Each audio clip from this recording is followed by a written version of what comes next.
Hello বন্ধুরা, সবাই কেমন আছেন? নিশ্চয়ই সবাই খুব ভালো আছেন। আমিও খুব ভালো আছি। আজকে এই ফলটা নিয়ে কথা বলবো। এই ফলটার নাম হচ্ছে ডেউয়া বা ডাউয়া। আপনারা এই ফলটা কে কী নামে জানেন প্লিজ আমাকে কমেন্ট করে জানাবেন। এই ফলটা খেতে টক টক মিষ্টি মিষ্টি, কিন্তু এই ফলটা শুধু খেতেও ভালো লাগে।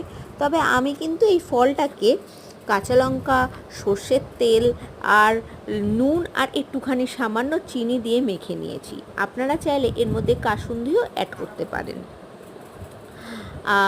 এই ফলটা বাংলাদেশে কী নামে পরিচিত যদি কেউ জানান, বা যদি আসাম, ত্রিপুরা বা এই ফলটা অন্য কোনো নাম আপনারা জেনে থাকেন, তাহলে অবশ্যই নিচে কমেন্ট করে জানাবেন কিন্তু।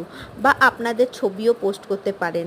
এটা আমাদের বাড়িতে হয়। এটা কাঁচা অবস্থায় সবুজ এবং পাকলে হলুদ। এটা কিন্তু বেশ পুষ্টিকর একটা খাবার।